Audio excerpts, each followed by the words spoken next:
Down, down, down. What's up, everybody? You are tuned into season 2 of the Elks Call, presented by Shotgun Sports. My name is Scout, aka the rep from Section X. And I'm Catherine, aka Edmonton Elks. And today we are joined once again by Jason of the Puck Pigskin Podcast. Welcome back to the show, Jason. You're a big Stamps fan. We're big Elks fans. So we're all excited for the Labor Day Classic. Am I right? Hell yeah, we are. Hell yeah. It's been a crazy season so far, but I think we're ready. Oh, huge. I think we expected a little bit more wins. I think Calgary Stampeders fans also expected a couple more wins, but we are still fighting for the playoffs, both of our teams. So it's been a minute since we've had a meaningful Labor Day Classic, right? Very true. Yeah, it has been. I mean, I can't even count the last time the Labor Day Classic meant something, because I think the last time it meant something for the Stampeders, but not the Eskimos. Now it means something for both of us because we're digging out of the basement. Yeah. Oh, exactly. Get it out the mud, right? So we gotta fight our way out at this point. Well, exactly. Jason, we definitely appreciate having you on the show today. We're going to dig in a moment. But first, we'd like to thank everybody for tuning in tonight, whether you're watching on our YouTube, which is Shotgun Sports Network, or on Facebook, or if you're listening on TuneIn, iHeartRadio, Edmonton Sports Talk, or wherever you get your podcasts. While we're here, the trash talk is starting in the chat, it looks like. I see that, yeah, in the herd chat. Love it. That's what this is all about, right? Come talk Edmonton Elks, not Calgary Stampeders. Klima's lit. Stamps are going down in the Labor Day Classic. The trash talk has begun. And we see you, Ryan Messer and Daryl, in the herd chat as well. I'm gonna give you guys a heads up. I probably will refer to the Elks as the Eskimos this whole time because it just happens. it just rolls off the tongue. It does. Hey, easily. And you know what? With new owner in, we never know what will happen. So it's all double E football. But listen, we don't care. We don't get offended, so it's okay. Love it. So let's go ahead and go through this stacked show lineup. We're going to open up with the More You Didn't Know with Jason, where we're going to talk Labor Day rivalry, podcast again about the state of the league. Following that, we'll dig into Kathy's herd report, talking about the latest Edmonton Elks game, transactions, and news. Then we'll give you an Edmonton sports update, and then finally we'll cap the show with the fan forum, where we discuss hot topics surrounding the Elks, the CFL, and the sports world as a whole. Be sure to blow up the herd chat so you can get your comments and questions onto the show, just like you guys are already doing. It is fantastic. Let's kick off the show with The More You Didn't Know, brought to you by the Winnipeg Terminal. Catch the flight with Mike and Joe every week, talking all things Jets and Bombers on Shotgun Sports Network. Wheels up. And we got Podcast Luna in the house. In this segment, we're going to talk to Jason about a number of topics in the CFL realm. Once again, comments and questions, get them in the herd chat, and we'll get them onto the show. We see you, Klima's Lid, Section W in the house represent. Love it. Alrighty, question number 1. Jason, it's been a minute since you last joined the Elks Call. What the heck have you been up to, man? I've been busy with life. Work got really busy. Life got really busy. Family, we had some kids move back into the house and take over my studio, so I kind of lost that, and I decided to put the show on pause. Have been pondering returning though, definitely before the hockey season. So hopefully that pans out. We'll see where it goes. But yeah, life's just been busy so far the last 6 or so months.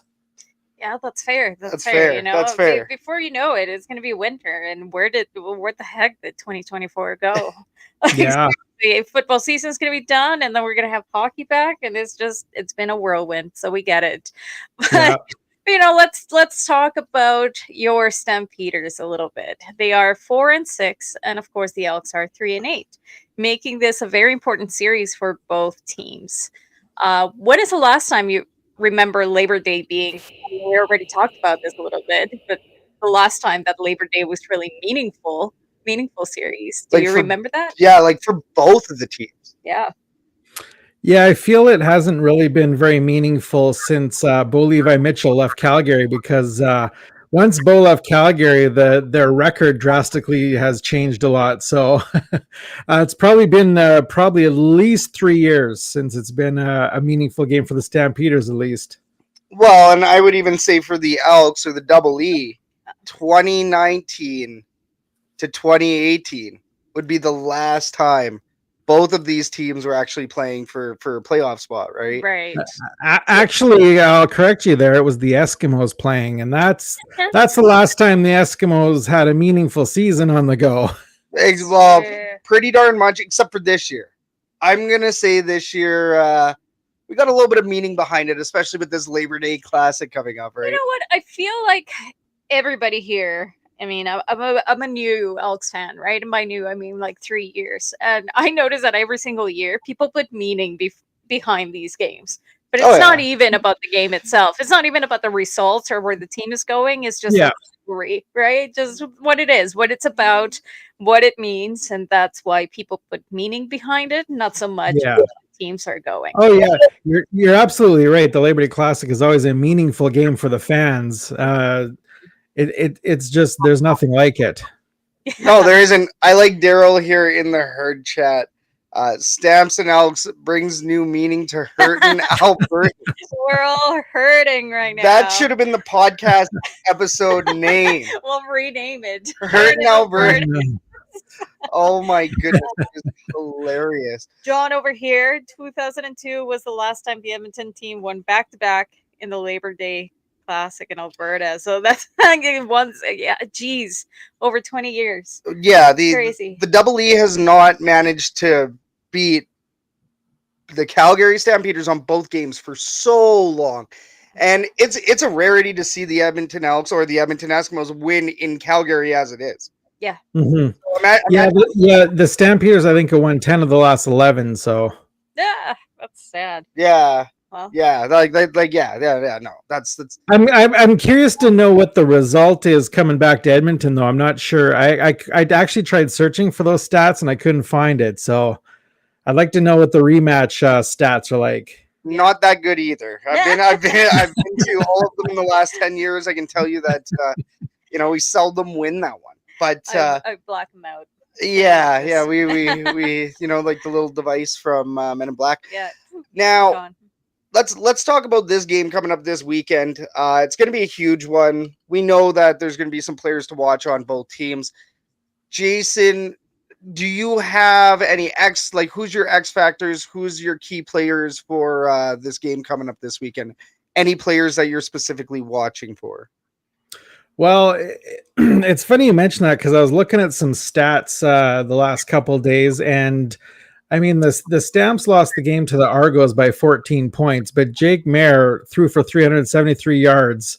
And I mean, the game to the against the Redbacks last week, Tommy Stevens had 3 rushing touchdowns and they still lost. So, in that game, Jake Mayer only, I think, threw for 270 yards or something like that. I mean, Jake Mayer, he's throwing up the numbers, but for some reason they're not pulling out the wins. So it's definitely the defense that I think we need to watch. The defense needs to come up big this weekend, because Edmonton can have an explosive offense as we've seen in a few games.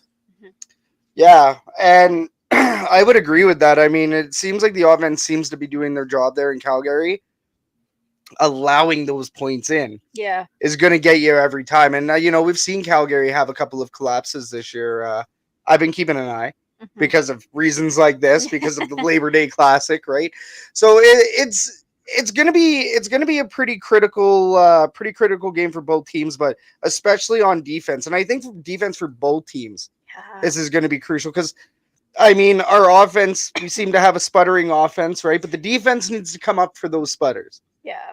in my opinion, I mean, not this last game, but the game before, we saw a really good textbook kind of offense and defense, right? That everybody was kind of putting their two cents. Everybody was doing the work that they were supposed to do. And I think that is, bare minimum what you need to be able to come ahead in a match like this. Yeah. But if we lack consistency, just like we have seen a lot of the times, then you really don't know how it's going to end up. No, and yeah. I think it's definitely the defense on the Stampeder side. The Elks side, I think Boris Beatty needs to make more field goals. I mean, that's been the difference in so many games this season, and I'm still torn on McLeod Bethel Thompson versus Trey Ford. I still think Trey Ford's the better quarterback, but Macbeth hasn't been doing too bad. He hasn't been doing bad. Now I feel like he hasn't been doing bad in writing, in paper, like just like you said, he's got the numbers, he's got the stats, he's got the yards, he's in paper he looks really good, and yet it's just not really translating. Well, those third quarters too. Yeah. Third quarters, the team just seems to drop off. But so Kathy, you're saying like on the Elk side of things, who would be like one player that you're keeping an eye on? One player? Oh. Like I get to pick one player? I'll pick one.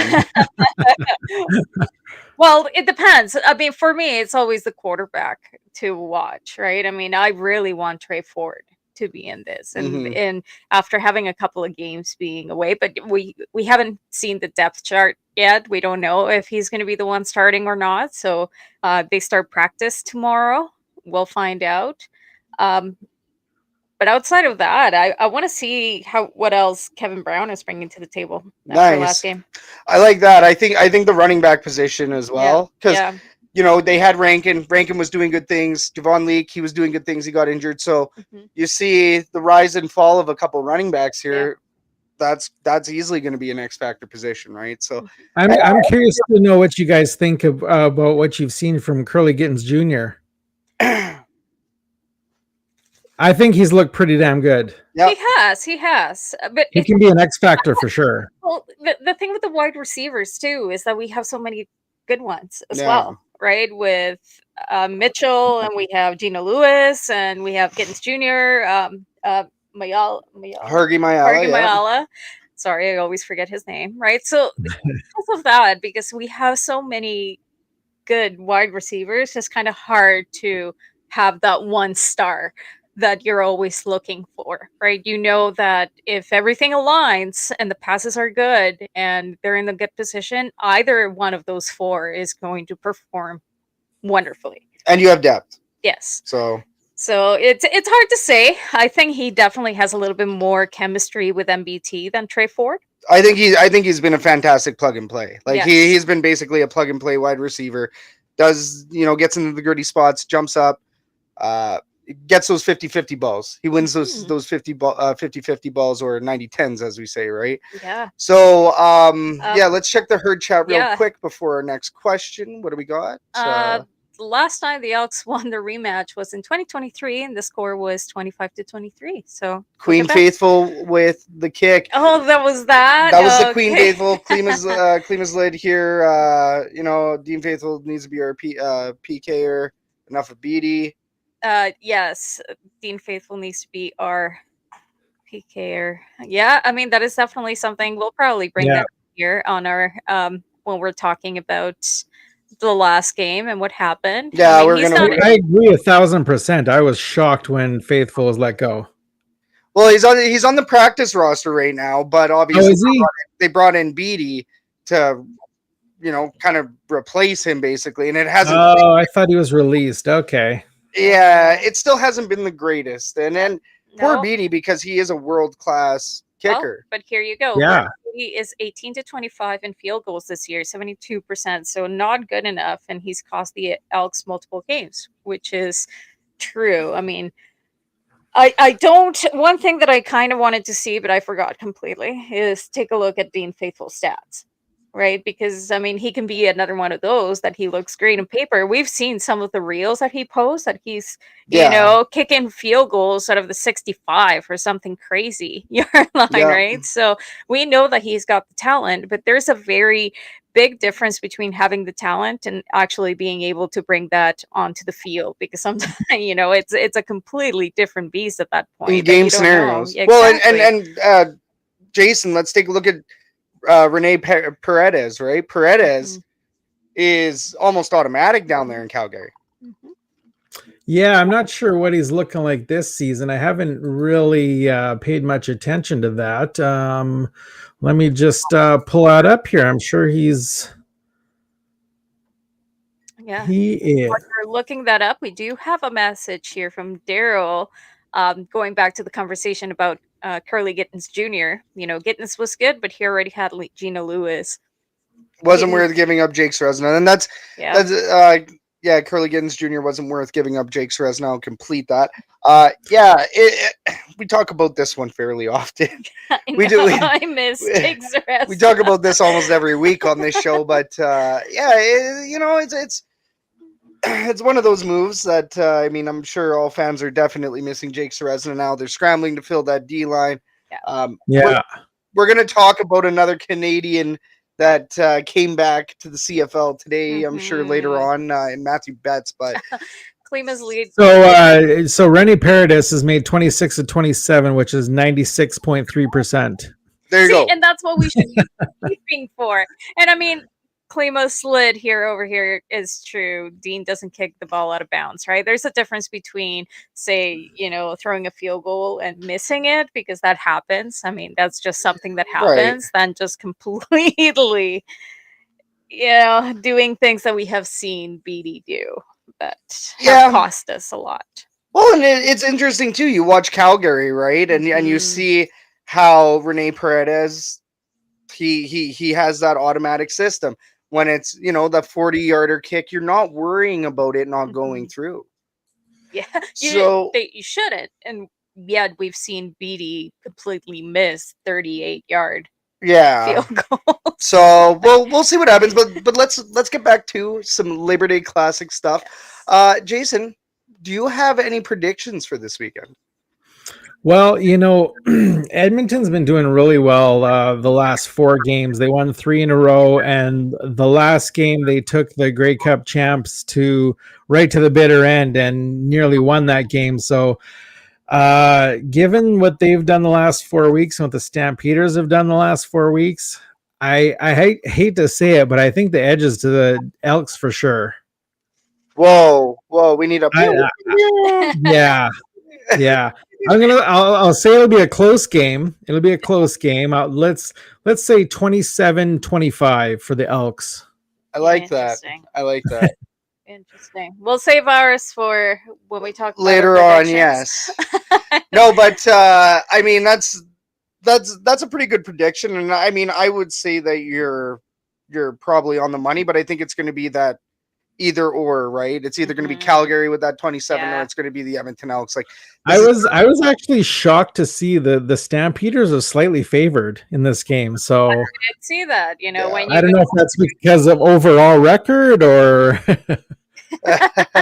Edmonton's definitely been the better team the last 4 weeks. I think so, yeah. Yeah, I don't know. Maybe it's just a consistency part of it, right? I don't know. We've never been able to say that on the show, that the Elks are potentially the better team after 4 weeks of work. It's like, listen, we went into the last game thinking that we had that. Yeah, we were confident that we were a good team at that point, and then of course, things happen. You know what? They gave it shit for the first half of the game, and then the second half they didn't score a point, did they? No. It's a theme. No. It's a theme with this team, right? It's something that we see fairly often, and especially those third quarters. We do have the stats: 50-0 in the last 5 games. It was crazy. It was crazy. Yeah, no, it's been absolutely insane. I mean, in the last episode that we had, and I just posted a reel about this, that we talked about, stupid penalties and how people have to put money into a jar if they have a stupid penalty. We should do that, and the Elks, that people should put money into a jar for every third quarter that they don't score a point. Because Jesus, they could pay for a lot of the money that the team is losing just by doing that. Like, the Elks and the Oilers would be rich if they put a quarter into the jar every time they took a dumb penalty. Yeah, well, that's just it. That's Love the whole point, right? Some accountability, some way of making sure that they do something about it. Because I mean, even Jerry Jackson has been like, we don't know what's going on. I don't know why the third quarter is just awful. Seriously, But if we can manage to turn that around, then I think we could get it. We do have another prediction here in the chat. If Trey starts, 34-31 Elks. I like it. So, and then BD should donate $100 for every field goal he misses. And yes, John Kirby, I did say the Elks will win on Monday. See, anything can happen here. Any given Monday. Yeah. Yeah. Any given Monday. But what would you say is your favorite Labor Day Classic memory of your favorite game? Oh boy, that's a tough one. I would probably have to go back to, I think it was 2001 when my wife and I attended the game. It's the only Labor Day Classic we've been to, actually, because she's an Elks fan. The only Labor Day Classic game we've been to, and unfortunately, the Calgary fans were not very nice to her. They were saying very rude things. So we've never been back to a Labor Day game after that. Brutal. That's not good. Yeah, it was pretty brutal, actually. I was embarrassed. It's sports. We're talking about entertainment. We're talking about sports. Stamps fans come to our house all the time, and we're down in Section X with all the other Stamps fans, and we're Elks fans. And we end up leaving with our tail between our legs because Calgary usually wins, right? Like, Bo Levi Mitchell's wife was in front of me once, and we ended up getting into chirping with her, and she's chirping back. Oh, dear. And guess what? At the end of it, we shook hands, said, "Hey, good chirps, Miss Mitchell," and I walked along because we're talking about sports, right? So people take that stuff way too seriously. And that's just it. I feel like everybody has to be mindful of the fact that this is a football game and there is bound to be some chirping, right? Take it personally. People shouldn't take it too bad, because there's been even, a few times we all know that Scout goes a little hard on that Trump, right? And it tends to be sometimes annoying to other people around us. And particularly if the people in front of us happen to be the opposite team's fans.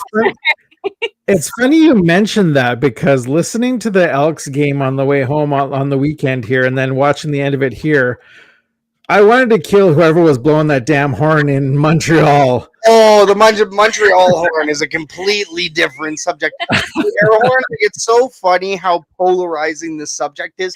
Like, as much as the Edmonton Elks name change thing is it's a big subject. No, let's talk about Montreal air horn guy. Montreal air horn guy. Me. Yes. Oh, so funny. Yes, John gets a headache from all the way in Section W there. And you know what? But that's what it is, right? I mean, that's the whole point. You're going out there to be loud, to enjoy the game, especially if everybody gets in on it, right? I mean, one thing that I do know that perhaps the Elks are not really good at is directing the crowd. Right. Yes. So sometimes I'll even put little notices that says "get loud," and they're not even at the right time. If they manage to make it a thing that everybody joins in on the noise making, to be honest, it would drown out a lot of those horns if everybody was cheering, if everybody was everybody else yelling, is bringing the noise. Yeah. It would drown. I agree. Out, right? So, but yeah, even at the end of the day, when you do realize what it is. This entertainment is a game. You're not there to insult anybody else. You're not there to, piss somebody else off. If they happen to get annoyed, then you're like, well, move somewhere else. I'm sorry. I'm just doing what I'm supposed to be doing as a fan. Yeah, you don't. Don't be. Yeah. Jason, you're always welcome to come to Commonwealth Stadium. Stall 182 for the tailgate. Yes. Yeah, man, definitely always feel free to come on down to Commonwealth because you will not get treated like that as a stamp. There's a good possibility you could see my wife and I at the rematch. Yes, that'd be yes, that would be fantastic. Oh no, you won't, because we'll be in Saskatchewan. We'll be at a wedding. Oh, Who dares get married? We'll definitely have to make it to a game, though. Yes, please do. There's after that one, there's 3 more home games. So Yeah, unfortunately, Calgary is going to be a road game for us. But That's fine. That's fine. we should, either way, we're going to have to get together, Jason. But getting back to a little bit of Double E in Calgary, Elks haven't swept the series since 2002, like we talked about, and Calgary has had a special uniform for most of those wins. So my question here is, like, does that alternate jersey matter to you? Do you think it's cool? Like, is that kind of what makes the Labor Day rivalry that much more? I don't think it means anything in the game. I definitely do like the jersey the best out of all the Calgary jerseys. I hate the bloody candy cane jerseys, I call them, ones with the white stripes. I can't stand those jerseys. But yeah, the black jerseys and the reflective helmets, the silver helmets, definitely my favorite. Yeah, pinball helmets. Yeah, they usually have the pinball helmets. They used to have that red to black. Yeah.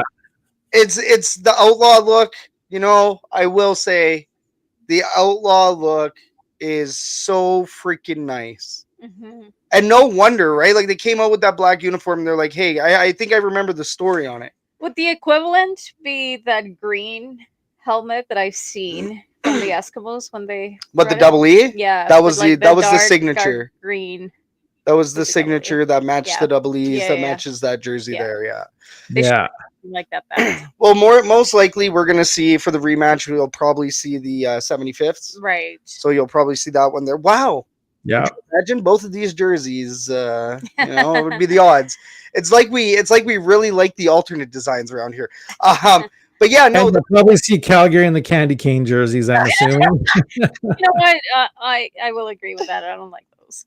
No, the KFC buckets, but the black outlaw though is probably one of the most sharp looks, and the best was the outlaw with the faded pinball helmet.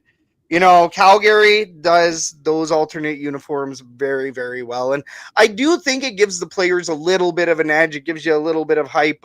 It's something that you're not wearing all the time. If you make it to the playoffs and you get a home playoff game, you might see the outlaw jerseys, or you might see the 75th or whatever Labor Day alternate they want to wear, right?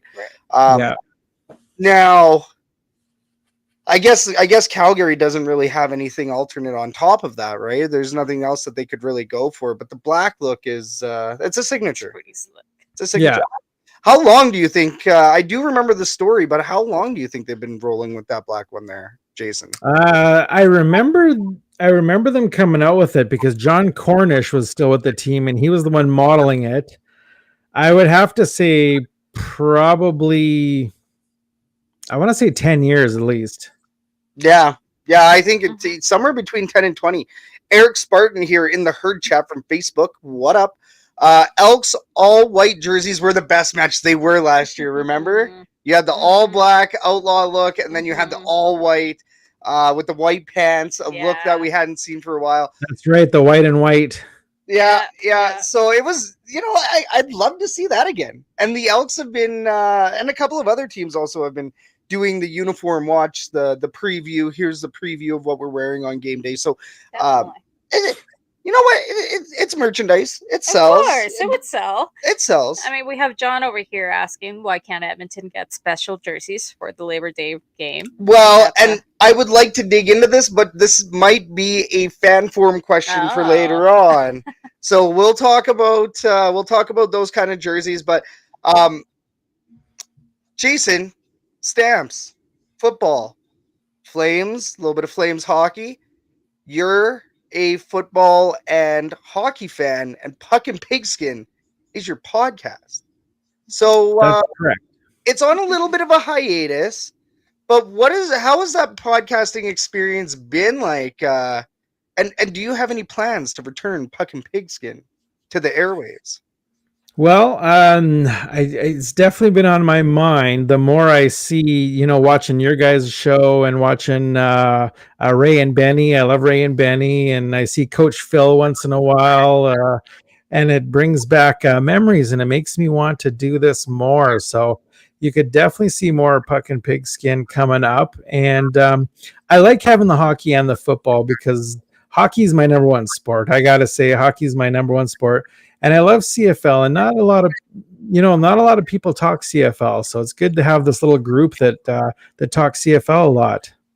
Totally, that's so true. We said it plenty of times before that there's not enough coverage for CFL, and if the coverage has to come from fan-sided media, I feel like that's even better. How about I wish my teams did a lot better performance-wise, so I could talk a little more about that, but. You know what? I've always said this. It's easier for us to have an episode when the Elks have not been doing well than when they do well, because there's more talking points. That's true. That's true. If things go well and they win, you're like, yay, they did everything right. What do we talk about? Yeah, Right? That's true. Well, how do we complain? Yeah. We don't know what to complain about. We got to dig this apart here, rip it apart. John Kirby here in the Herd Chat has the stat September 6, 1994 for that black. 20 years. He yelled No, at us. 30 years. 30 years. It's exactly 30 years. Nice. Yeah. It can't be 30 years. Holy cow. That's crazy. We're all old. Don't worry. Oh We're my all in this together. Man. Oh, Ages. oh, that's so funny. No, and even talking about Puck and Pigskin, we also over here at Shotgun Sports, we also have a Winnipeg hockey and football, CFL football podcast, the Winnipeg Terminal with Mike and Joe. But it's kind of funny. We actually kind of took a little bit of inspiration from what you're doing over at Puck and Pigskin for that, because you're covering both teams in really two leagues, CFL and NHL, and I think that we're lacking that connection between hockey and football a lot, considering that we're Alberta. We have two CFL teams, we have two NHL teams, and yet somehow, it's easy to cheer for the NHL. It's easy to eat the media. It's easy to find media. It's easy to find resources XYZ. But when it comes to the CFL, we're kind of missing that link. So that's why your show, Jason, is Puck and Pigskin. It's truly one of our favorites. You've had some really good guests.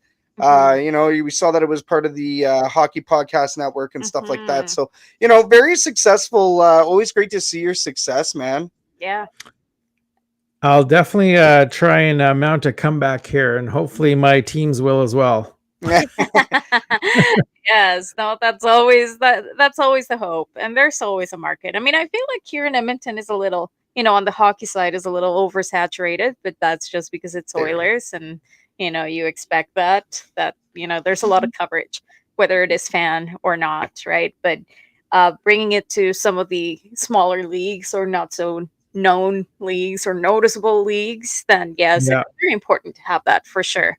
BC, I feel like Edmonton sports fans are a lot more passionate about their teams than Calgary sports fans for some reason. We just don't have the same fan base for some reason. And yes, I'm calling you out, Calgary fans. Yeah, there you go. Say, call them out. That's a real for sure. Bring them out. And you know what? To a degree, I think you're right. I think that Calgary, though, has been lacking something to cheer for.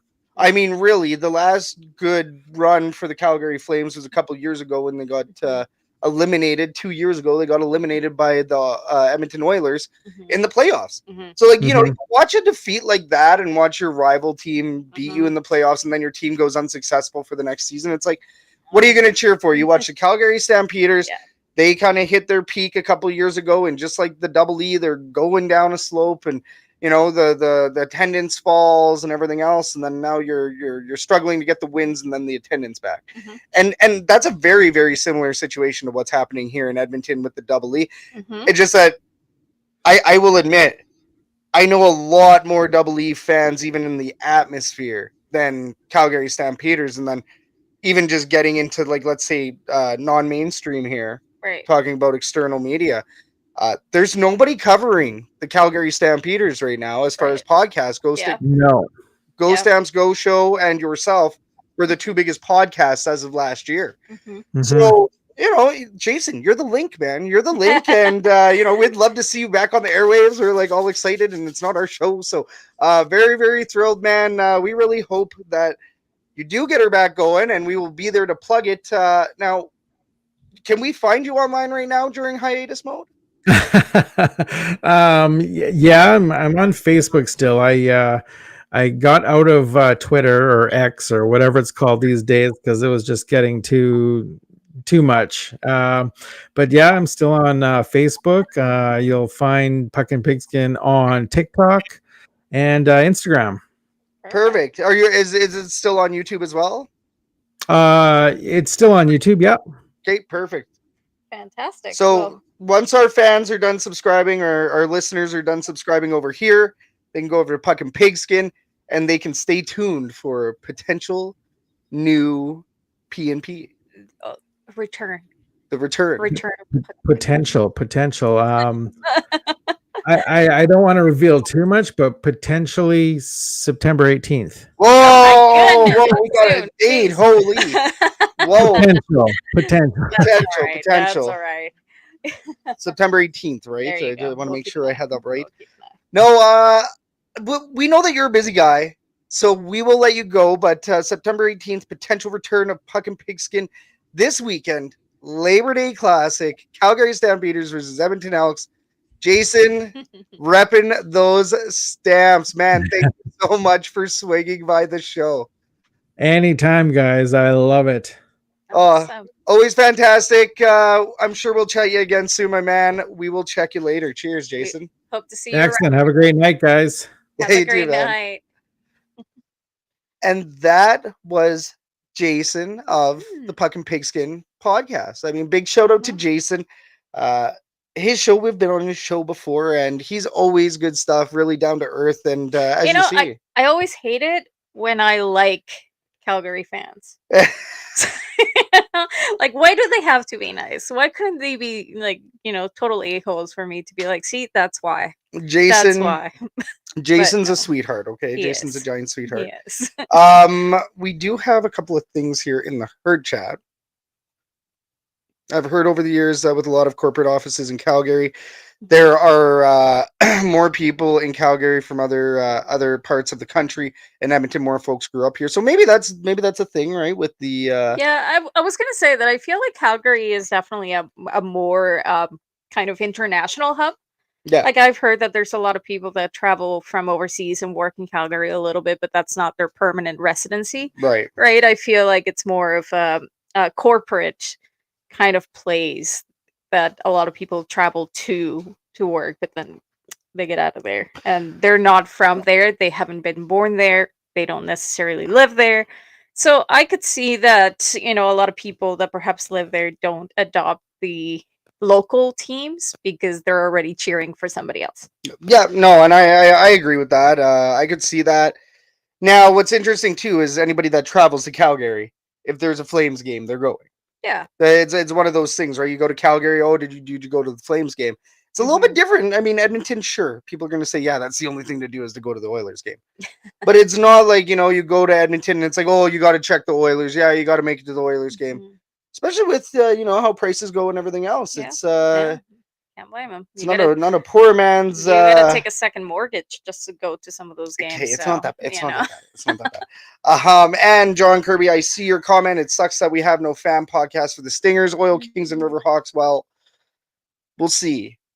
Yeah. We'll see what kind of Edmonton podcast may spring up. For now, it's the Elks Call. Big shout out to everybody that is currently watching or listening right now to the Elks Call with the Elks Herd on Shotgun Sports Network. If you could hit the thumbs up and give us a like and subscribe while we're at it, we would appreciate it. We're at 197 right now. 197 subscribers on our YouTube. We are only, 303 to go. 303 to go until we can give away that double E signature jersey. Yes. So make sure you hit the like and subscribe. Help us accomplish this mission. You guys are awesome. And gals, everybody. Next up, we have Kathy's Herd Report, where Kathy brings you the latest Edmonton Elks game recap, news, and transactions. The Herd Report is brought to you. Well, the Herd Report. The Herd Report is brought to you by Off the Reins Podcast. The Birmingham Stallions are going for the three-peat, and Ryan Messer has you covered. Whoa. They went for the three-peat. Yeah, not anymore. They complete. No. They got that one. They got the three-peat. No. Okay, bring it back. Ryan Messer with the Forge right now in Off the Reins off season. Okay. Pound that iron with Ryan Messer down in Birmingham, Alabama, as he gives you the latest in Birmingham sports. Forge on. There you go. That was good. Okay. Good recovery. Okay. You got a Herd Report. I do. Let's talk about the game. On Sunday, August 25th, the Edmonton Elks faced the Grey Cup champions, Montreal Alouettes. The champs, not the champs. Champs. We came up just short with a final score of 17-21. So yeah, let's break it down. Let's go quarter by quarter here. I don't know, is that a boo? Yeah, that is a they're boo. jeering. They're jeering. We gotta change those noises. It sounds like a cheer. Jeering. We gotta make it more obvious that it's boo. But anyways, let's talk about this first quarter. I'd say that this was a good start. You know, even though we had to punt it away right at the beginning of the game, Montreal was held back successfully. They did make it back down the field to the 12-yard mark. However, where Malton was able to get the first 3 points of the game with a field goal for the Alouettes. Yeah. The following drive, though, a nice pass to Tevin Jones for 25 yards and a rush play by Kevin Brown for 25 yards. And it just set it up for the first Elks touchdown of the game by Gino Lewis and a good comfort kick by Beatty. One thing's for sure, though. Kevin Brown was playing for his position. Kevin Brown, the guy I did not select in fantasy because I thought Justin Rankin was going to have a bigger game. And it's on me for doubting Kevin Brown, okay? But is it? Who are you picking in that scenario? Chad, let us know. Justin Rankin was on the rush plays on the following drive. Right. And slowly but surely, we made it to a first down to start the second quarter. But it seemed like in this, they were kind of doing a little bit of a tandem, right? One drive, Kevin Brown. Yeah. The other drive, Justin Rankin. What do you think of this? Is that a good thing to have? Should you just be focusing with the one that is hot? No, you take a look at what they did with Javon Leake and Justin Rankin, right? In the weeks previous. They were doing a very similar program, and then near the end of it, Justin Rankin, I think, was actually getting more of the snaps. Mm-hmm. But it's also play style. Mm-hmm. It's also play style. So Kevin Brown, he'll drop the shoulder and he'll run right through these guys, whereas Justin Rankin is a little bit more strategical with it. I like it. I think we actually talked about it. Yeah. That's what we wanted to see, was a bit of a tandem, right? Yeah. You know what? It would be really interesting to see if Kevin Brown and Javon Leake were playing tandem. Like, not necessarily with Justin Rankin, just because we've seen such different play styles between one and the other.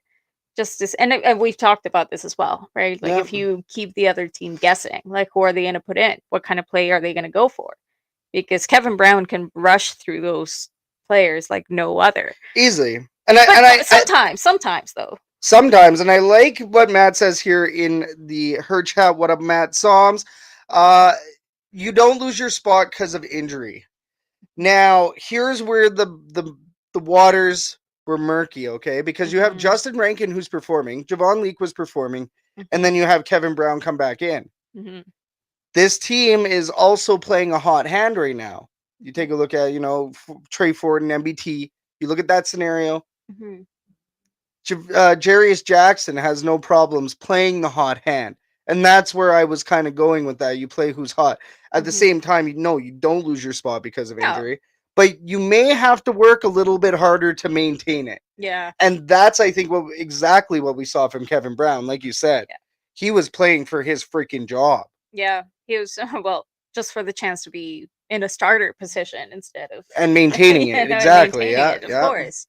Right, so, I mean, I still think he's a little you know, in the it's hard to say because this game in particular was really good in the first half, and then just things And then went third quarter. southhill, And then third quarter. definitely. So it was even, and that went for everybody, including Kevin Brown. That he still had a couple of really good runs, but at the same time, you still saw some of those plays that he tried to rush for 0 yards, and he went nowhere. Right. So I that's why I mentioned before that he's one to watch, because Yeah. I feel like this wasn't a really good game to really see how he performs.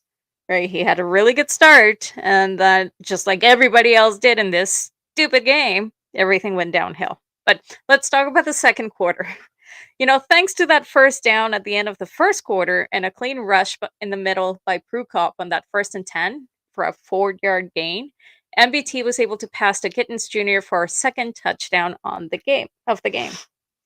Plus, we saw the extra point from BD at this point. Points started to run out there, though, for BD.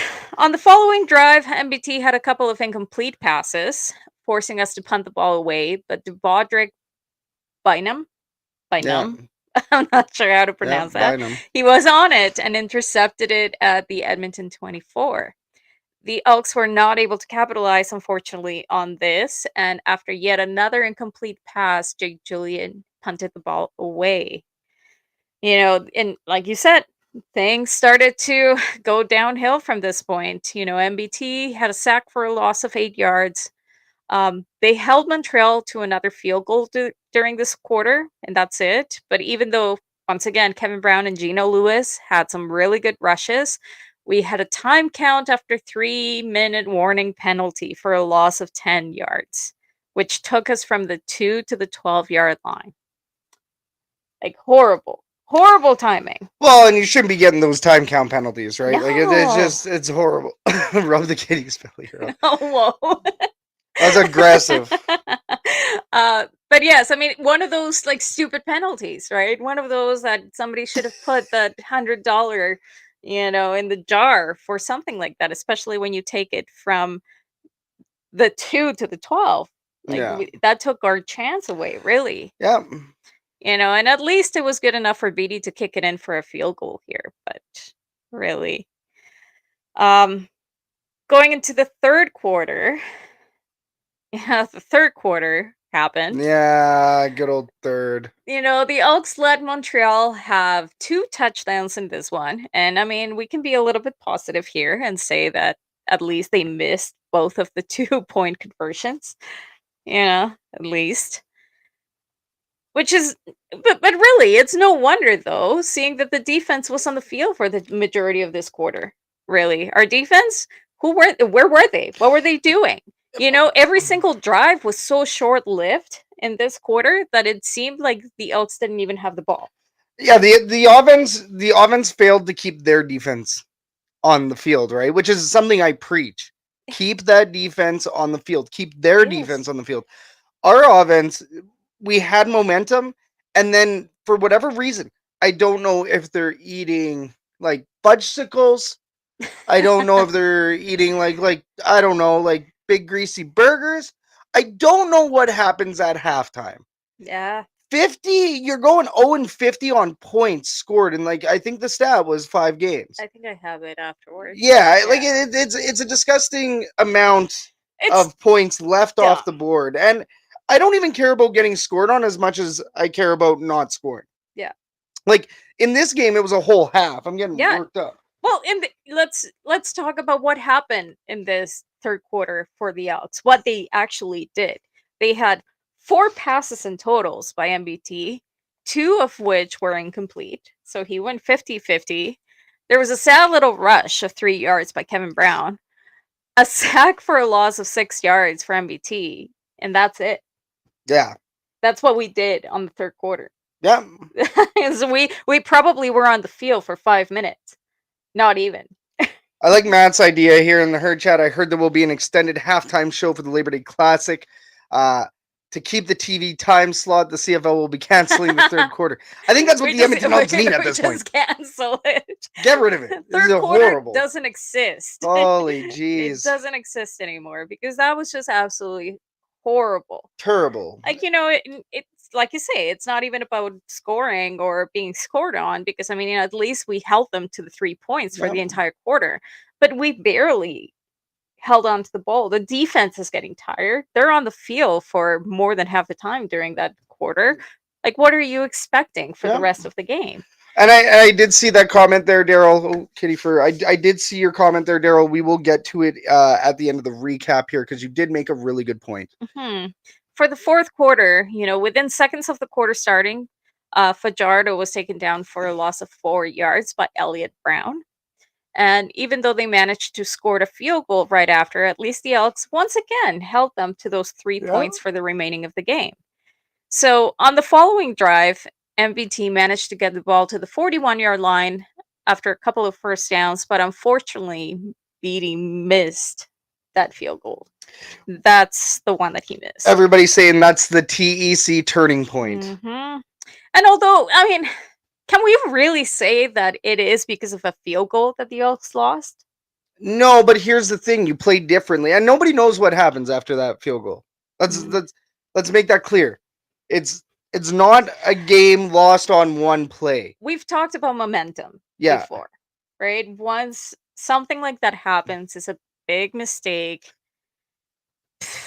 It switches the momentum. It switches the way that the game is going. And suddenly you're going from like, oh, maybe we had a chance, to this is garbage time. Yeah. Right? And that's unfortunate. We did see another Fajardo sack by Noah Taylor. And really, I think this is the point that the Elks started to get desperate. And the defense is doing their job. Yeah. For the most part, the defense is doing their job. There was a boneheaded penalty by Kai Gray in that game. Once again, this isn't about losing the game by one play. It's situational football. 3 more points changes things, sure, right? But it doesn't come down onto these one plays. It doesn't come down to the one penalty. It's a cumulative product of all of it. It's frustrating to think that the 3 points would have made a difference. It would have 100%. But I mean, it's not just because of that the team lost. Yeah. Right.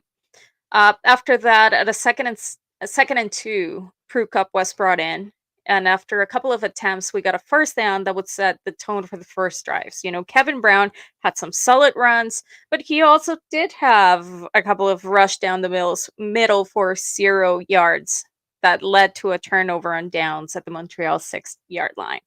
Like, that is play calling. Yeah. I'm sorry, right? Like, how do you decide that you're gonna go for it at that point and then have a turnover on downs?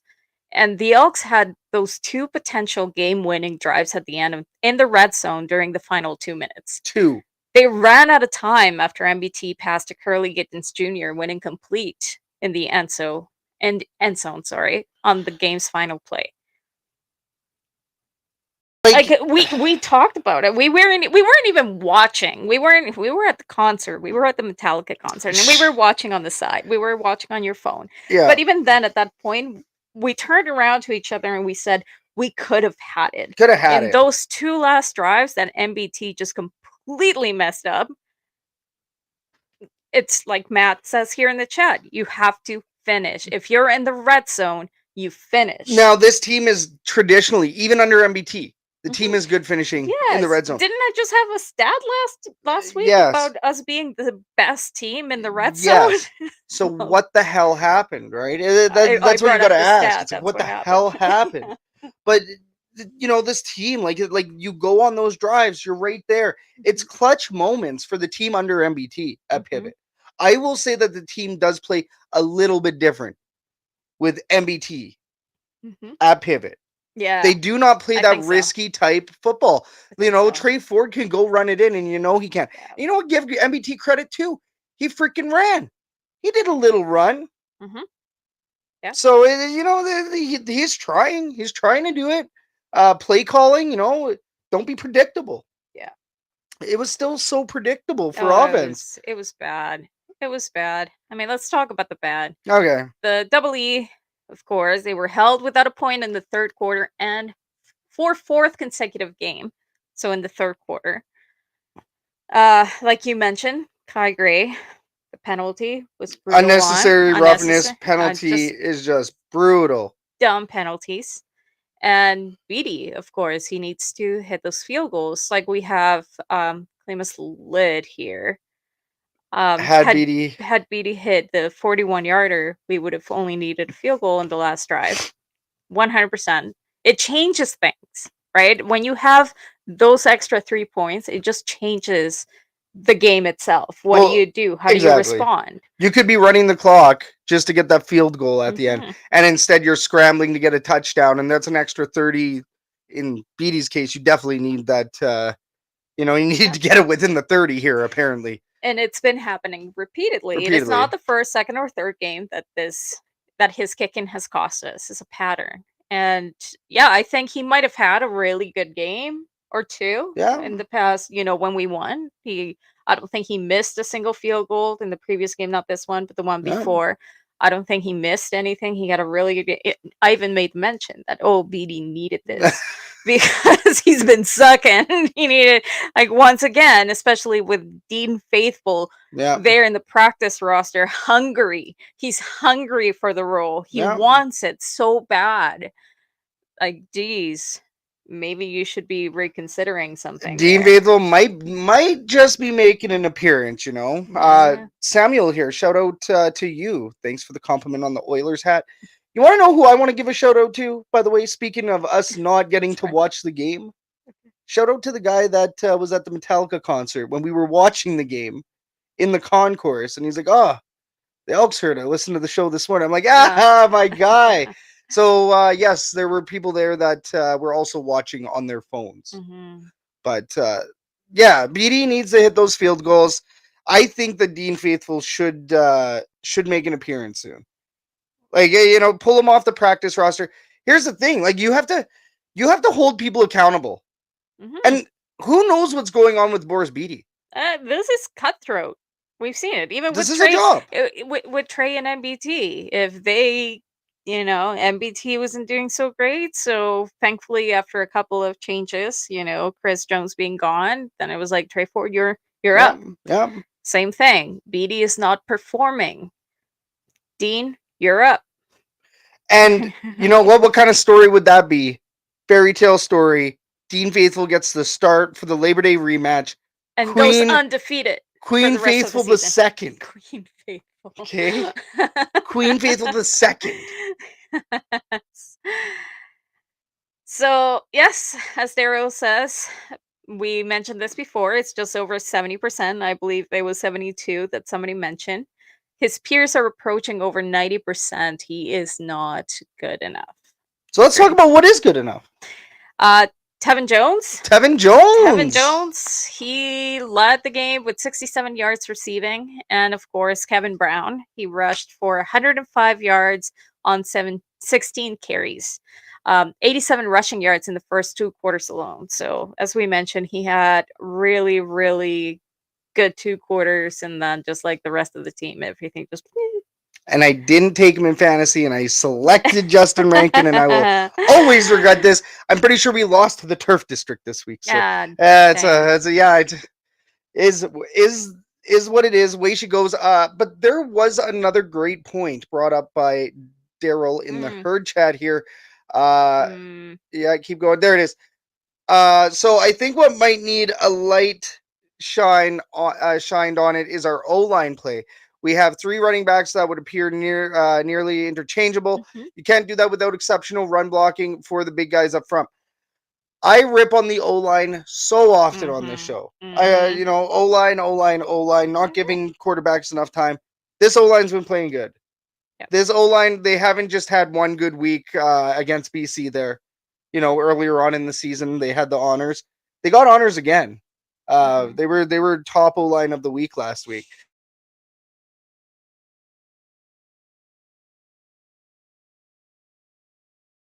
That's performing now. MBT, you got no excuse. Yeah. Make your reads, pass the ball, get the job done.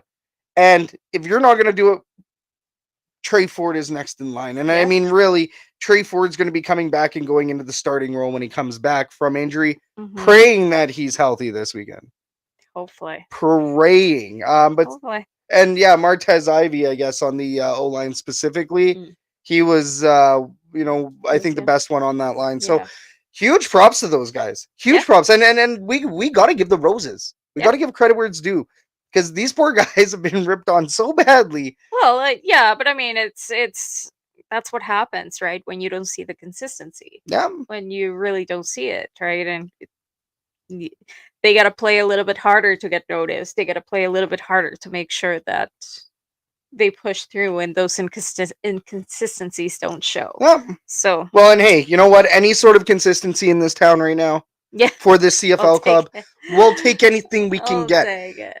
Dean was 78.6 last year on field goals. 46 was his longest. Yeah. So isn't it funny? And that's kind of what I meant, right? Because we have seen Dean play, and we weren't happy with Dean last year. No, we were not. No, right? So, and that's why I'm a little hesitant, and that's what I made the mention that sometimes what he posts online versus what actually happens in the game might be a little bit different, because those are two very situational things that can be very, very different. It's not game day, right? It is not. There's a lot of pressure when you're in the filming something and you know what you're supposed to do with no pressure from the fans, the team, or anything like that. It's a very different circumstance than you being right there during game day, right? So, but the reality is that BD's not performing. So what do we got to lose? You got to hold You got to hold them accountable, right? You got to hold them accountable. You have nothing to lose.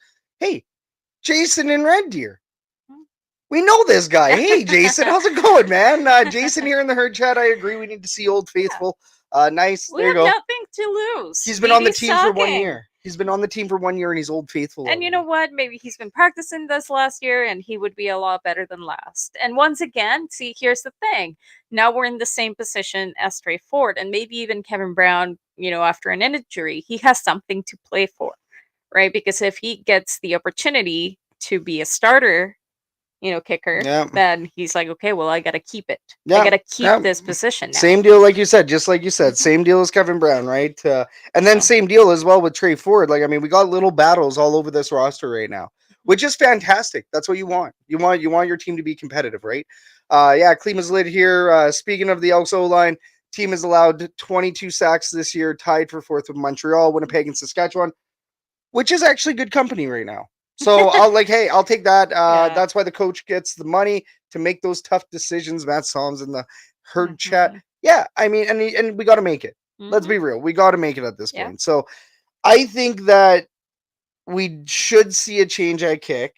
Kick has been one of our weakest points on this whole entire team. Special teams as a phase hasn't been bad. Jake Julian is carrying that special teams, sometimes with tackles as well. Yeah. Like Jake Julian does well. I remember seeing that and being like, what is he doing? Why is he going out of his position? But hey, you got to do what you got to do. Well, exactly. So it's, you need a little bit more of that. You need the extra mile stuff. And with Webb Boris Beatty does, and great kicker. Yeah. Like I said, he's a world-class kicker. It's not like Boris Beatty is bad, but he ain't good right now. He might be at the arse end, right? Titles mean nothing. You got to prove it on the field. But and Elks are also averaging 110 rushing yards per game, which is third in the league. And that's a very healthy sign, considering we don't have an AJ Ouellette or have, any of those crazy pieces. So, the O-line's doing their job. Yeah. I really hope they do their job this weekend, Calgary on Monday. Well, before we talk about predictions, there have been some transactions. August 27th, American offensive lineman Clayton Bradley and American defensive back Jalen Green were signed, and they did release DeMarcus Adams and Tyreek Stewart. The injury report is not out yet, as their first day of practice is tomorrow. So keep an eye on their website, the Elks website, to see who will likely miss a game. But just a reminder that we still have 12 players on the 6-game injured list. 12!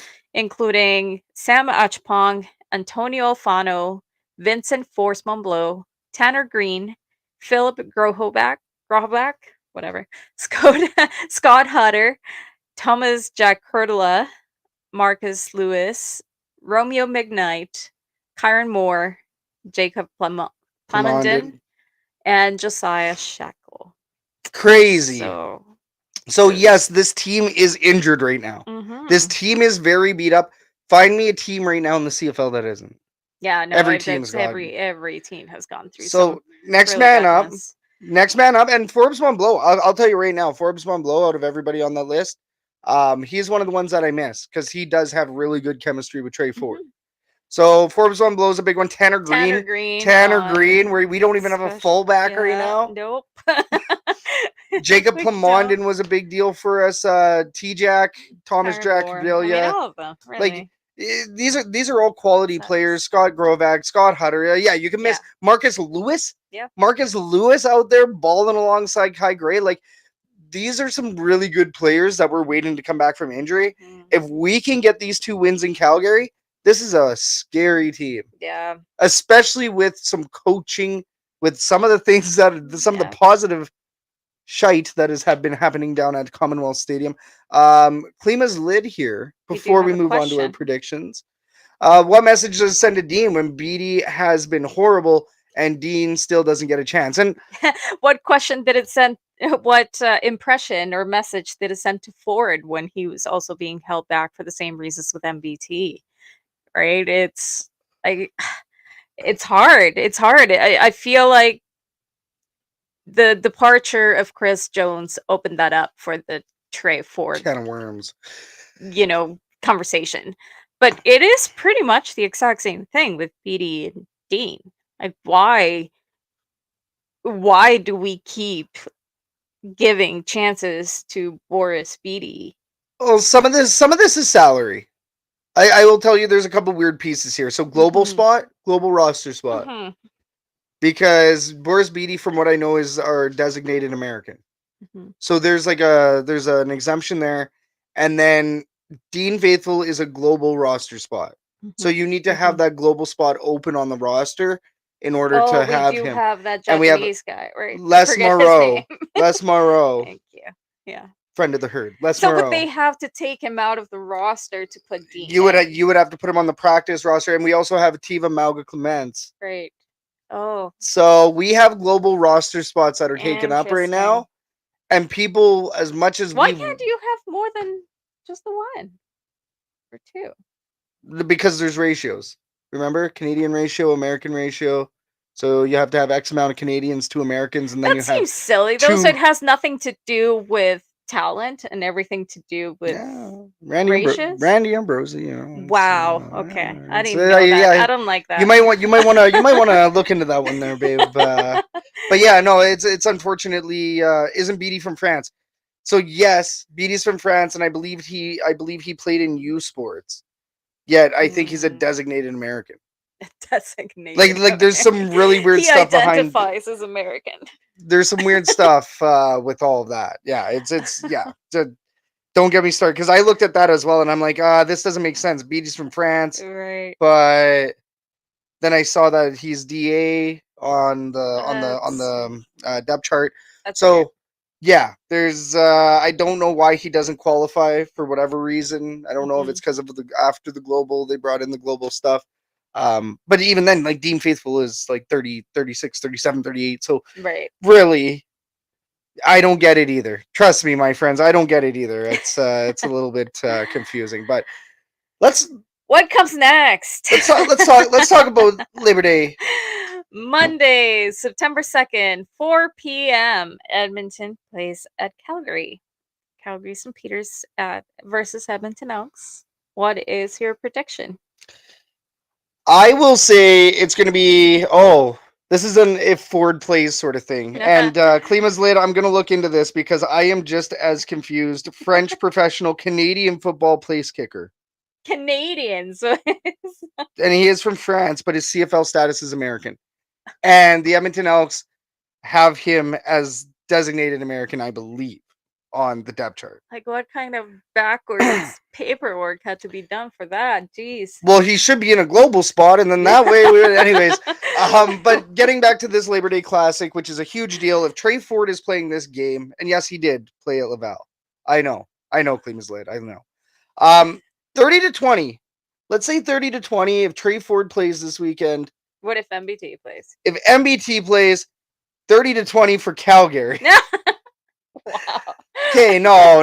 In all reality, if MBT plays, we do have a chance of winning. I will say that we lose that game by 3 points. Mm-hmm. If Trey Ford plays, we're lighting him up. Oh, listen. What if it's a Trey Ford with the Dean Faithful kicker What's up? for the game? Trey Ford starts and Dean Faithful is kicker. What's your prediction there? No, I'm just pulling your teeth here. Well, you know what? We'd have an extra 3 points, okay? We would have at least would not lose one by extra a field goal.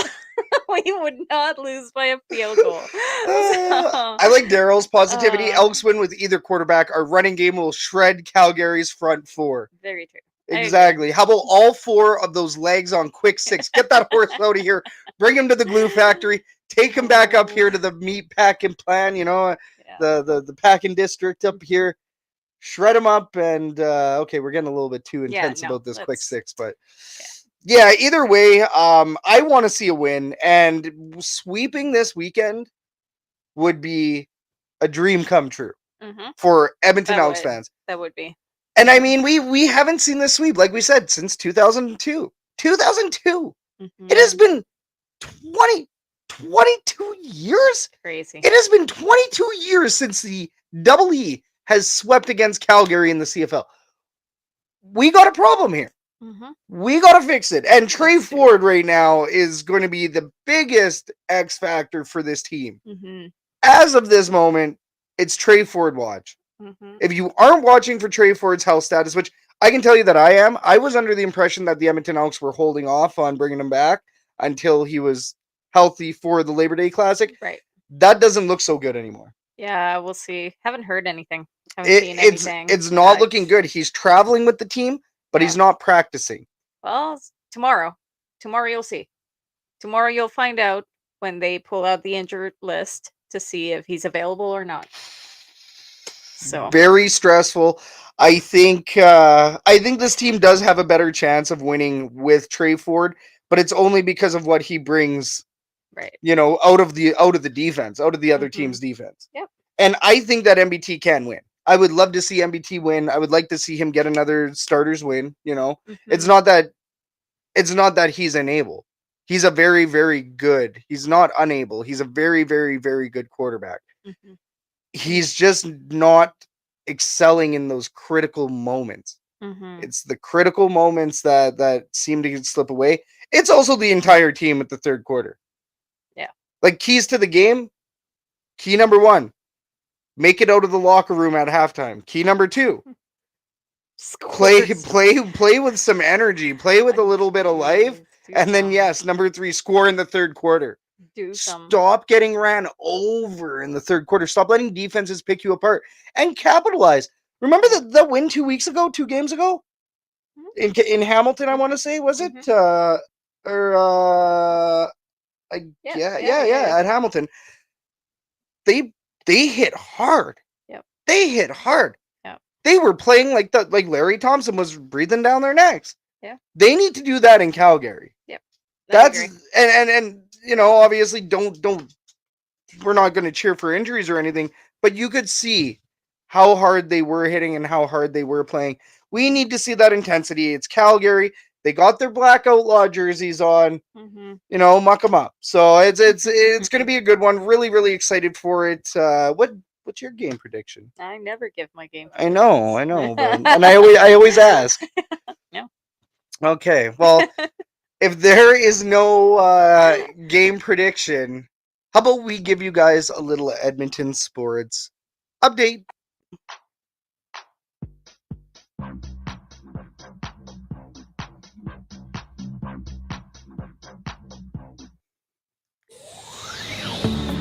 Today's Edmonton Sports Update is brought to you by Herdy's. For 2 weeks in a row, Herdy's has sold out of their famous smoked meats. This time our signature pork belly slider is selling out well before game time. Expect us to push it with our traditional salt and pepper wings at the Labor Day rematch on September 7th. No smoke. Hey, Herdy's. We smoke the meats. Your 3-8 Edmonton Elks are facing the 4-6 Calgary Stampeders on Monday night at McMahon Stadium as they look to defeat the Stampeders on their own turf in what's known as the Labor Day Classic. Kickoff is at 4 p.m. Mountain.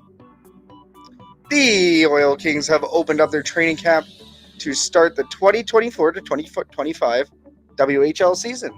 Stay tuned to Oil King socials for the latest news. The Sherwood Park Crusaders are looking for volunteers for the upcoming hockey season. If you like free competitive hockey while giving back to the community, look no further than the Sherwood Park Crusaders. Join the crew today by visiting www.spcrusaders.com. And for more on the Edmonton sports scene, check out our weekly sports articles on shotgunsportsnetwork.ca, where the Elks are. You're up to date. We got some affiliates. I did see Joe Pritchard of the Rouge, White, and Blue and the Winnipeg Terminal podcast. He's here explaining exactly what our confusion was all about. Taking this from the old CBA, but a player gets American status by playing football outside of Canada before they're 17 and not receiving football training in Canada before they're 17. So he played high school in the college and college football in the U.S. before playing at Laval. This is why we're all confused. So that's why. And it takes an American to tell talking Canadian football to set us straight. Rouge, White, and Blue, guys. Go check them out. Rouge, White, and Blue, and the Winnipeg Terminal. Joe Pritchard, the man, the legend, in the Herd Chat. Thanks, Joe, for hooking us up, man. Yeah. We got a quick commercial break here. Talk about our affiliates. Why? Because you guys are supporting us by checking out our affiliates. So, ladies and gents, we greatly appreciate when you shop with Shotgun Sports. And the first one, and I mean, we're gonna. I've been wanting to do this all the time, but anyways, yeah. Go ahead. Let's talk about some retros, because we all saw the Edmonton Elks lose to the 1974 inspired Montreal Alouettes.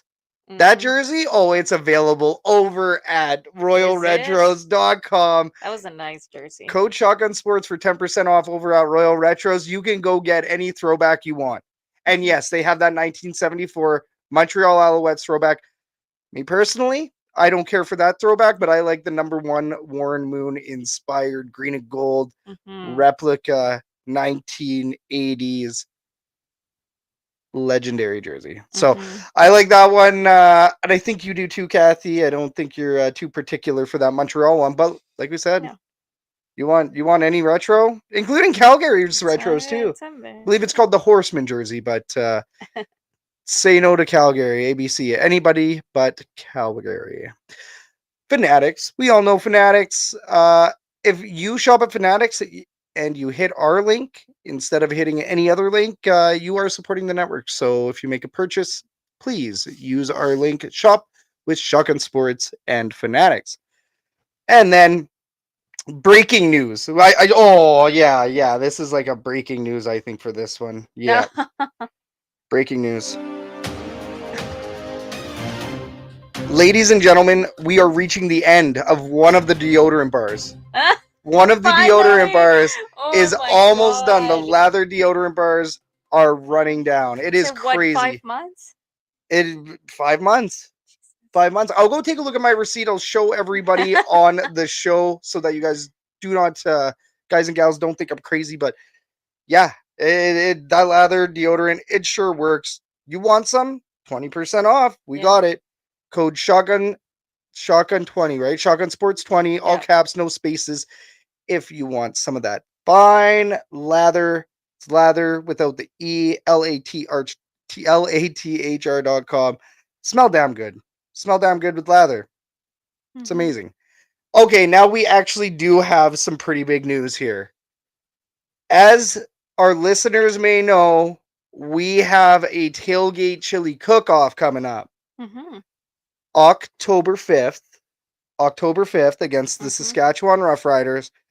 We have the second annual tailgate chili cook-off coming up, and we have some sponsors.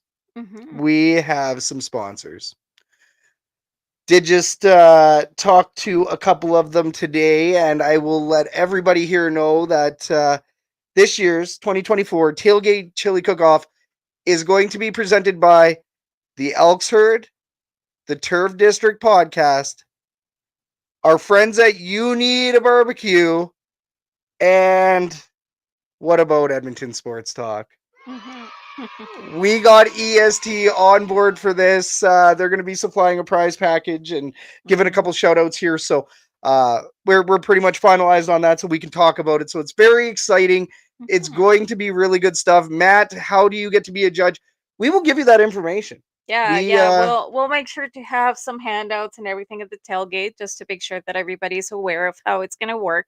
Yep. But just for everybody that is here, we're looking at 25 entries for regular chili and 5 for vegan. We are looking at doing this a little bit more organized than last year. A lot more organized. We will have some judges for sure that will be in charge of tasting every single one of the chilies and having a very objective, marking grade to make sure that the right chili wins. But we will also have the people's choice. So every single contestant will have the option to feed the masses, and they will compete for the people's choice as well. So we will have 2 prizes, one from the judges, and that's going to include the trophy that every single winner gets at the end. And then we will have another prize, smaller prize, for the one that the people, the fans, choose as the best one. And we're going to be Stall 182. We're going to be the voting box, and we will be the judges' corner. So we're going to be a central hub over at 182.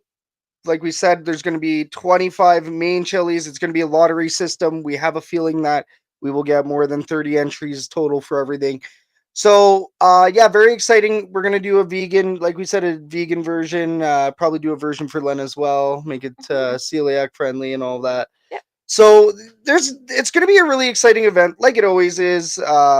Maybe next year we'll look at doing a donation thing for CFL Fans Fight Cancer. For this year, we're just happy to have everybody on board once again. We got some great sponsors on board to help present this and deliver it. You Need a Barbecue, fantastic out in Sherwood Park. You got to go give them a check out. I'm actually going to swing by tomorrow and go see them because I can always have more barbecue supplies.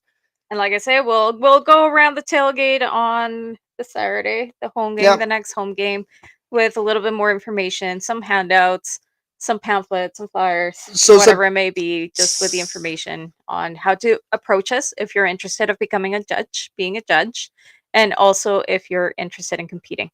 Totally. And I mean, we probably do have one more sponsor on board, which will be a pretty big, obvious one. But September 6th is going to be our official announcement for the Tailgate Chili Cook-Off. So we're going to do a big announcement on September 6th. September 7th at the game, we're going to hand out pamphlets and, get everybody in the know. That's when we're going to start collecting registrations. And then around a week or 2 later, we're going to cut off the registrations and let everybody know who's entering. So very successful. The winners from last year, it was stall number 2.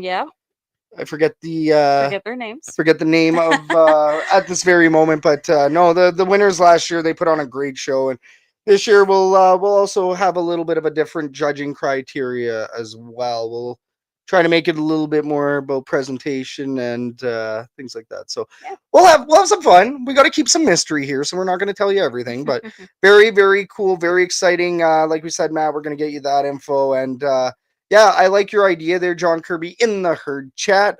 We may try to get somebody from the team to be a judge. Why not, right? The trophy is currently with the Jennings. Winners, with the Jennings. They are holding on to the trophy, and it will be, there's a little plaque there that says, we were even thinking of maybe having a base or something that has their names of each person, the family that has won it for a year. But that's the whole point. They get to hold on to this trophy. Hopefully it's being, somewhere in their house that they have it and are displaying it proudly, but it's probably in the basement somewhere. But regardless, it is a trophy that will be given to the new winner. Could you imagine they're drinking champagne out of it every month, and they're like, Stanley Cup. No, it's even better. It's the tailgate chili cook-off trophy. Okay, it ain't no Stanley Cup. It is even better. It is hard. It is not that hard to win it, but in comparison, I was about to go off. It wasn't going to work. This seems like a great time to open up the fan forum. Now that we're done with our little Edmonton sports update and giving you the latest on the tailgate chili cook-off, which is truly one of the best times of year. Fall football, come on. But as far as our show, one of the best times, fan forum, let's open it up. Today's fan forum is brought to you by the Rouge, White, and Blue podcast.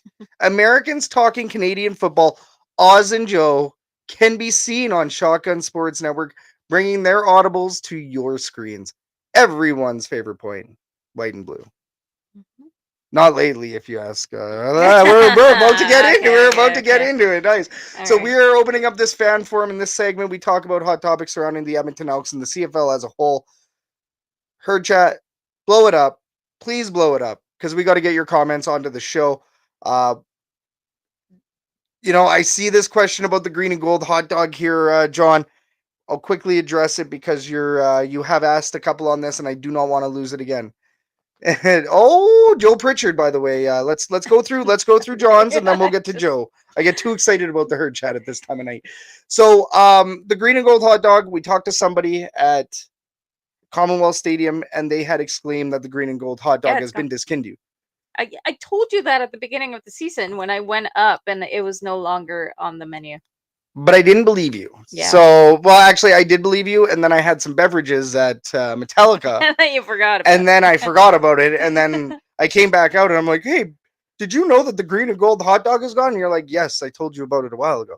So, yes, that's a thing. And then Joe Pritchard of Rouge, White, and Blue is actually here in the herd chat right now, and he has a new episode uploading as we speak. So, like we said, guys, Canada's favorite point, White and Blue. Rouge, White, and Blue podcast every week on Shotgun Sports Network. Which brings us to the first question. Brings us to a fantastic question. And it's a big theme this week. Yeah. It's a big theme this last week. In a recent Argonauts versus Rough Riders game, kicker Liram Haralahu found the win via Rouge through the end zone, even though he tried for a field goal. This led to a controversy over the current rules regarding the Rouge, Canada's favorite point. I even wrote it in the Canada's favorite point. So, herd chat, fellow fans, anybody that's listening, let us know. Should the rules be amended for the Rouge in those field goal scenarios? And I see you here, Matt Psalms. I see you. Always need more Rouges. Always need more Rouges. I do agree with that, except maybe for this instance. So, Catherine, what do you think? I personally don't care. I think it's a rule. There's a rule for a reason, and you just follow it. I mean, it's a technicality, and it's one of those. But how often have you seen that happen before? Not very often. Not very often at all. I personally don't remember the last time I saw it. Well, there you go. That's a one-off. You're not going to go ahead and change the entire rule book over a one-off. True. That's it. But do you amend it? Like, let's say the scenario is Boris Beatty, he's within the last 20 yards. He's got to kick the field goal. And if he misses, he could get the Rouge and you could still win because you're tied. Wasn't that what he was trying to do at one point? Well, they were the games. But let me finish. But what happens if he misses it and he wins? Mm-hmm. Does it seem cheesy? He wins by that 1 point. Now, how would you amend it? Well, maybe in that last 20 yards, if you miss the field goal, you get 0 points. And that's, I think, what we're looking at here. No, I wouldn't amend it. I mean, I would be annoyed if I was on the other end, right? And I believe I did mention it. Right. I did say, like, oh, that seems like a horrible way to lose. I'd be pissed because I would be.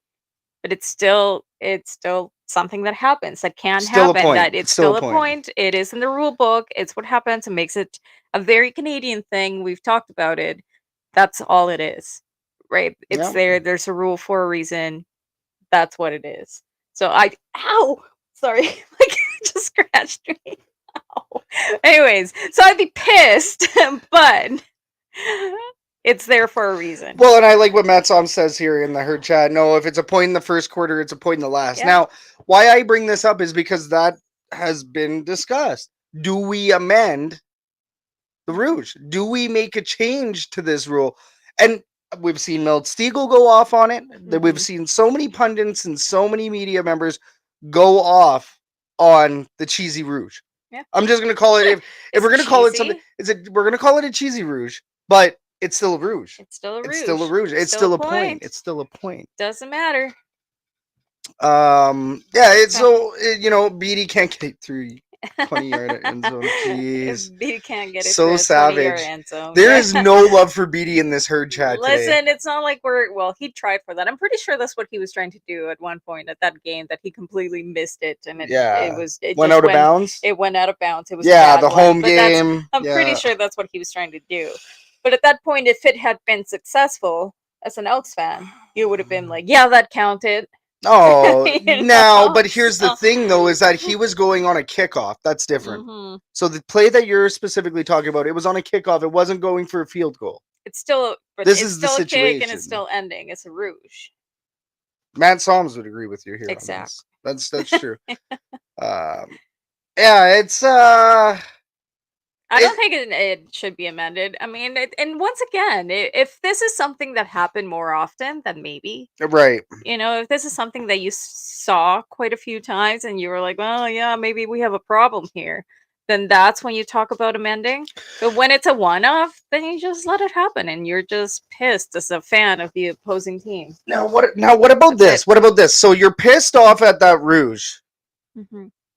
Are the same people that are pissed off at the Rouge the same people that are pissed off at the Montreal dribble kick? See. The dribble punt. Yeah. The dribble punt.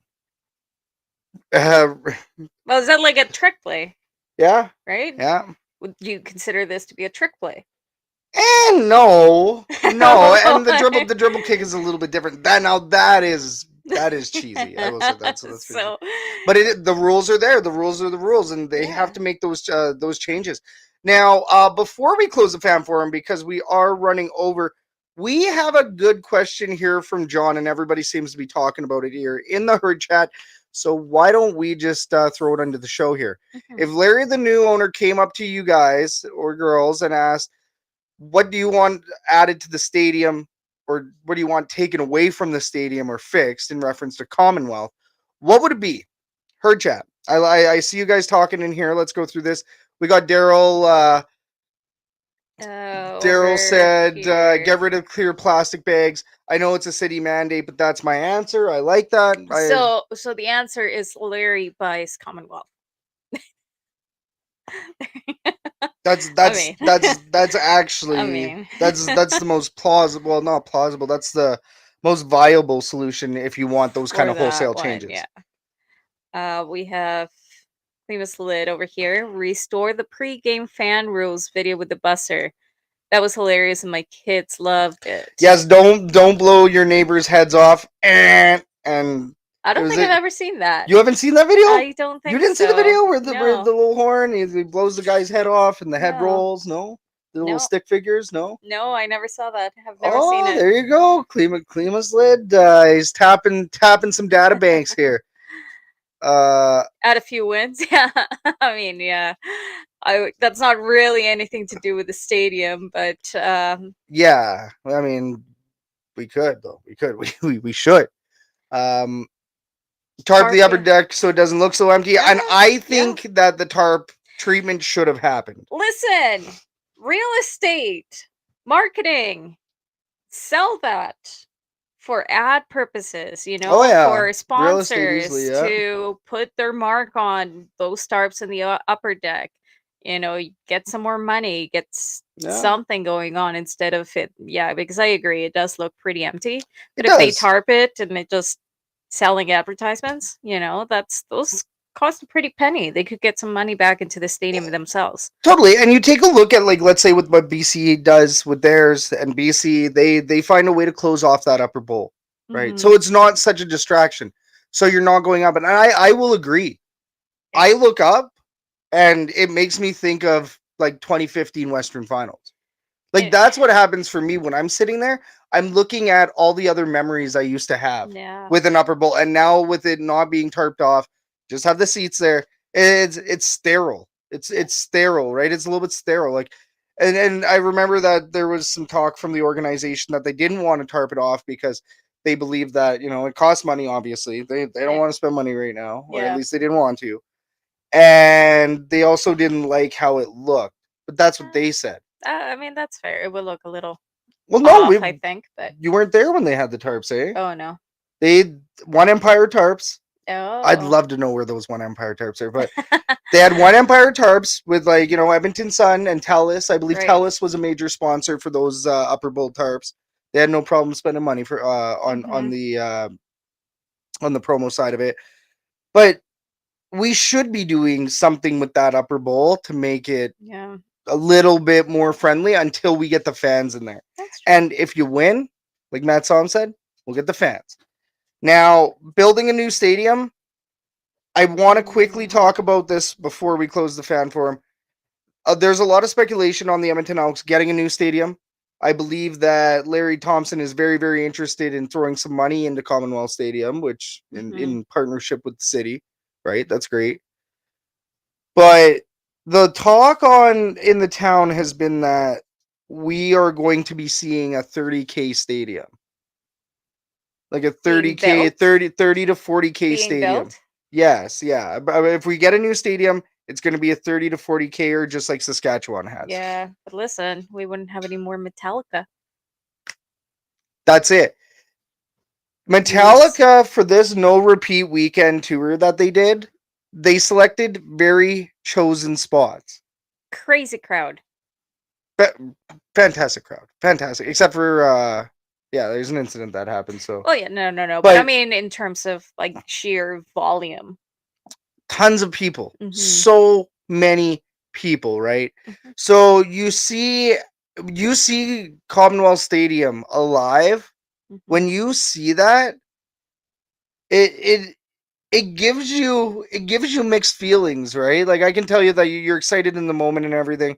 Then you kind of think about football when you walk out, or, you know, maybe I'm the only nut, but I'll think about like the football stadium aspect of it, and I'm like, frig, would I ever love to see the Edmonton Elks, Edmonton Eskimos get fans back in this building to at least the upper bowl even.